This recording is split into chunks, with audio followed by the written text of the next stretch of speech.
دو مسئلے میں بتاتا ہوں، ایک نماز کا ایک وضو کا ہے۔ اکثر لوگوں کی یہ شکایت بھی میرے پاس آتی ہے،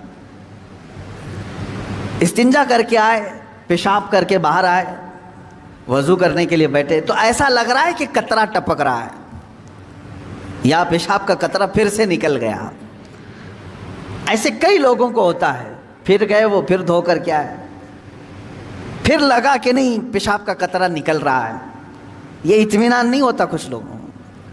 حالانکہ استنجا کریں آپ، پورا اس میں استبرا ہے، یعنی کھانس کر کے ہو یا اٹھ کر کے بیٹھ کر کے پیر کو موڑ کے کسی بھی طرح سے آخری قطرہ نکال دیں، یہ ٹھیک ہے۔ لیکن اس کے بعد آپ وضو کرنے کے لیے آئے تب یہ وسوسہ آ رہا ہے، پیشاب کا قطرہ نکلا، پیشاب کا قطرہ نکلا۔ اب کیا حکم کیا ہے آپ کے لیے؟ ایک نمبر 1 یہ وضو کا مسئلہ، اس کا بھی حکم میں بتاؤں۔ دوسرا مسئلہ سن لیں، نماز 4 رکعت ظہر کی پڑھنے کے لیے کھڑے تھے، یا 4 رکعت عصر یا عشاء کی، 2 رکعت پڑھے، تیسری رکعت میں کھڑے ہوئے تھے، اب شک ہونے لگا کہ دوسری ہے کہ تیسری ہے۔ تیسری میں کھڑے تھے، یہ شک ہونے لگا یہ چوتھی ہوگی کہ تیسری ہوگی۔ ایسا ہوتا ہے بہت سارے لوگ۔ نماز کا ایک مسئلہ یہ ہے، آپ وضو کا ہے، دونوں کا حکم کیا ہے اس سے میں آپ کو اپنی زندگی کے متعلق بتاؤں گا۔ پہلا والا جو مسئلہ ہے پیشاب کے قطرے کا، پہلی مرتبہ ایسا کبھی ہوا ہے تو جاؤ دھل لو۔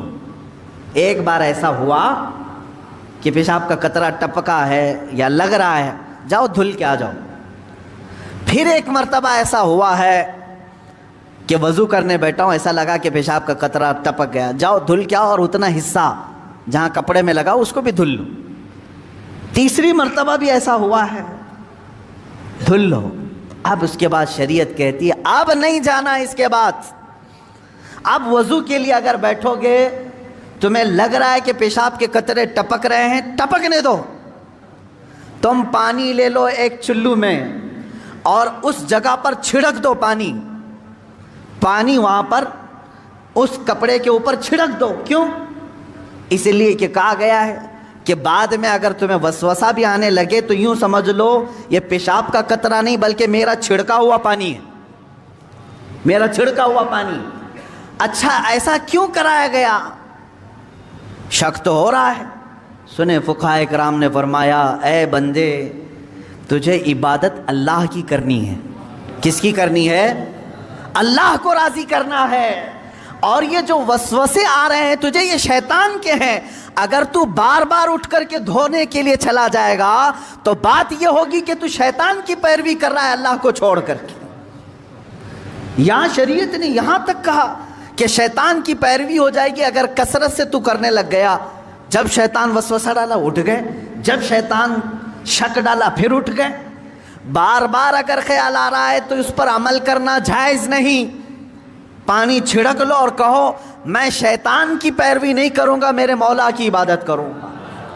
دوسرا مسئلہ نماز کا کہ جس میں اگر 3 میں 4 میں شک ہو، ایک بار ہو گیا تو چلو دوہرا لو، 2 بار ہو گیا تو چلو ٹھیک ہے، جتنا یقین ہے اس کے آگے کی رکعتیں پڑھ لو۔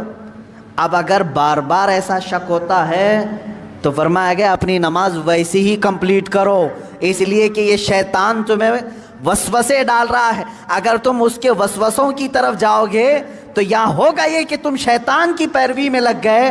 حقیقت میں نماز تو رحمان کی عبادت ہے۔ آپ سمجھ رہے ہیں؟ یہ 2 مسئلوں سے میں تمہیں بتاؤں گا میرے عزیزو، پوری زندگی بھر شیطان اسی طرح سے کرتا ہے، تمہیں اپنے اصلی مقصد سے ڈائیورٹ کر کے کسی عام فضول چیز میں لگا دیتا ہے، فضول چیز میں لگا دیتا ہے۔ اسی لیے اب جیسے کسی نے اپنے پورے گھر کی فکر میں، اپنی جائیداد کی فکر میں پوری زندگی ختم کر دی، اسے معلوم ہی نہیں کتنے دن رہنے والا تھا، کتنی عمارتیں بنا رہا ہے، کتنی چھتیں قائم کرے گا۔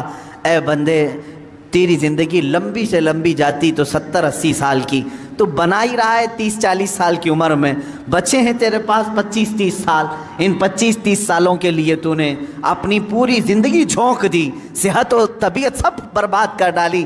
لیکن جہاں 100 سال سونا ہے کہ 200 سال کہ 500 سال کہ 1000 سال، ہمیں معلوم نہیں قبرستان میں کتنا سونا ہے، وہاں کے لیے بندہ ایک رات کی بھی عبادت کرنے کو تیار نہیں، ایک تسبیح گھمانے کو بھی تیار نہیں، وہاں کی عمارت تیار کرنے کو بندہ تیار نہیں۔ یہ شیطان ڈائیورٹ کر چکا ہے تمہیں، تمہاری اصلی منزل تو وہ تھی، تمہیں لگا دیا کسی اور کام میں، تمہیں لگا دیا کسی اور کام میں۔